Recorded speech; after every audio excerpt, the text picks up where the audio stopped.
এই নবীর যে চাচা আছে, এই 10 চাচাকে 3 ভাগে ভাগ করা যায়। কয় ভাগে? 3 ভাগে ভাগ করা যায়।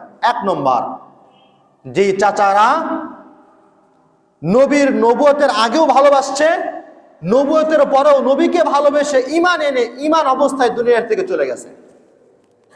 যেমন হামজা রাদিয়াল্লাহু তাআলা আনহু, ইবনে আব্বাস রাদিয়াল্লাহু তাআলা আনহু, তারা নবীজিকে নবুয়তের পূর্বেও ভালোবেসেছেন, নবুয়তের পরেও ভালোবেসে ঈমান এনে নবীজির নবুয়তের কাজে সাহায্য করে, দ্বীন প্রচারের কাছে কাজে সাহায্য করে ঈমান নিয়ে তারা দুনিয়ার থেকে চলে গিয়েছে।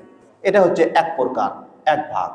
দ্বিতীয় ভাগ, যারা নবীজিকে ভালোবেসেছে মরণ পর্যন্ত কিন্তু ঈমান নিয়ে যাইতে পারে নাই, তার নাম কি?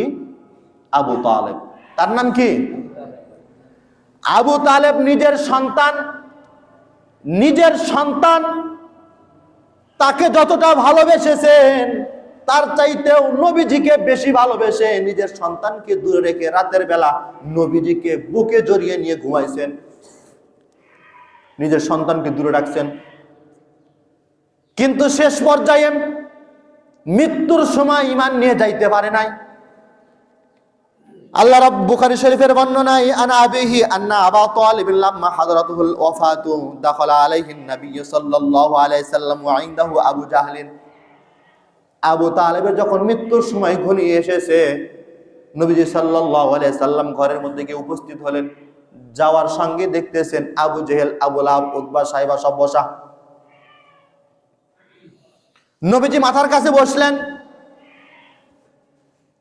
নবীজি নিজের চাচাকে দাওয়াত দিচ্ছেন, ও আমার চাচা, কুল লা ইলাহা ইল্লাল্লাহু কালিমাতান উহাজ্জু লাকা বিমা ইনদাল্লাহ।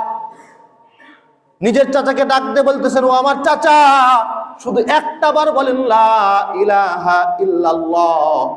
এই একটা শব্দ নিয়েই আমি আল্লাহ পাকের দরবারে কিয়ামতের ময়দানে আপনার পক্ষে দাঁড়াবো। শুধু এতটুকু বলে যান, শুধু এতটুকু আপনি বলেন, কিয়ামতের ময়দানে আমি এই শব্দটাই দলিল হিসেবে আল্লাহ পাকের সামনে পেশ করব। এই কথাটা যখন বলছে, পাশে আবু জেহেল, আবু লাহাব, উতবা, সাইবা তারা বসা। তারা ডাকদা বলতেছে, আবু তালেব, সারা জীবন নিজের বাবার ধর্মের উপরে থাকলেন, নেতা হয়ে যদি এখন নিজের ভাতিজার ধর্মে চলে যাও, তাহলে কিয়ামত পর্যন্ত তো তোমাকে সমাজের মানুষ ঘৃণা করবে, তোমাকে অপমান করবে। এই কথাটা শোনার পর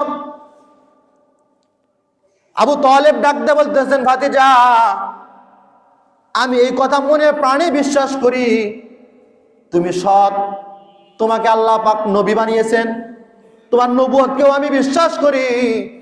তবে আমি আমার সমাজের মানুষের কাছে নেতা হিসেবে থাকতে চাই। আমার বাপ আব্দুল মুত্তালিব যেই ধর্মের উপরে গেছে, যেই দিনের উপরে চলে গেছে, আমি তার উপরে চলে গেলাম।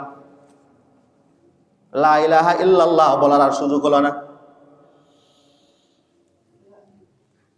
ভালো বন্ধু,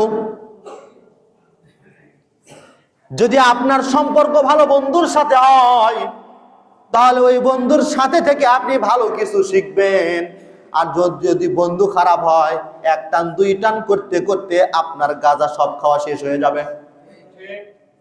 এজন্য আপনার আমার দরকার খারাপ বন্ধু বানানো। খারাপ না ভালো? ভালো। আবু তালেব নিজের মান সম্মানটাকে আগে দেখলেন, ঈমানকে নয়। যে আমি যদি এই শেষ পর্যায়ে এসে যদি মুহাম্মদ নিজের ভাতিজার ধর্মটাকে গ্রহণ করে নেই, তাহলে সমাজের মানুষ আমাকে লাঞ্ছনা করবে, বঞ্চনা দিবে, অসম্মান করবে, আমার তো সম্মান থাকবে না। ওই অবস্থায় মারা গেছে। আল্লাহ রাব্বুল আলামিন হাবিব বলতেছেন, মারা যাওয়ার পরেও নবীজি বলতেছেন, আমি আল্লাহ পাকের কাছে ততক্ষণ পর্যন্ত আমার চাচার মাগফিরাতের জন্য দোয়া করতে থাকবো, যতক্ষণ পর্যন্ত আল্লাহ পাক আমাকে নিষেধ না করবেন। নবীজি হাত উঠাইছেন, দোয়া করবেন নিজের চাচার জন্য, অথচ কি কাফের। দোয়া করবেন ওই সময় পর্যন্ত, ততক্ষণ পর্যন্ত আল্লাহ পাক নিষেধ না করবেন। হাত উঠাইছেন, আল্লাহ পাক রব্বুল আলামিন সঙ্গে সঙ্গেই নবীজির উপরে, নবীজির কাছে আয়াত নিয়ে আসলেন।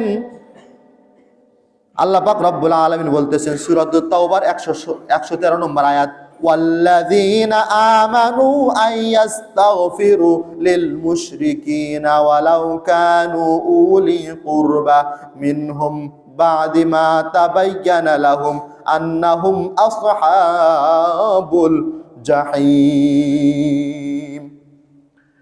সূরা তাওবার 113 নম্বর আয়াত আল্লাহ রাব্বুল আলামিন সঙ্গে সঙ্গে নাজিল করে দেন, ওগো হাবিব, কোন কাফেরের জন্য ইমানদারদের জন্য শোভনীয় নয় যে তারা কোন কাফেরদের জন্য আমার কাছে দোয়া করবে, কোন মুশরিকদের জন্য আমার কাছে দোয়া করবে। এটা স্পষ্ট হওয়ার পরে যে তারা কাফের। আপনার চাচা স্পষ্ট কাফের, সে কাফের অবস্থায় মারা গেছে, আপনি তার জন্য দোয়া করতে পারবেন না। আল্লাহ রাব্বুল আলামিন আরেকটা আয়াত নাযিল করলেন সূরা কসাসের 6 নম্বর আয়াত, ইন্নাকা লা তাহদি মান আহবাবতা, ও আমার হাবিব, আপনি যাকে ভালোবাসেন তাকে হেদায়েত দিতে পারবেন না। হেদায়েত দেওয়ার মালিক একমাত্র তিনি কে? আল্লাহ রাব্বুল আলামিন ডাক দিয়ে বলতেছেন, ও হাবিব, আপনি যাকে ভালোবাসেন তাকে আপনি হেদায়েত দিতে পারবেন না, কারণ হেদায়েতের মালিক আমি রব্বুল আলামিন। আমি যাকে খুশি তাকে হেদায়েত দেব, যাকে খুশি তাকে গোমরাহ করব। আল্লাহ রাব্বুল আলামিন আয়াত নাযিল হয়ে গেল।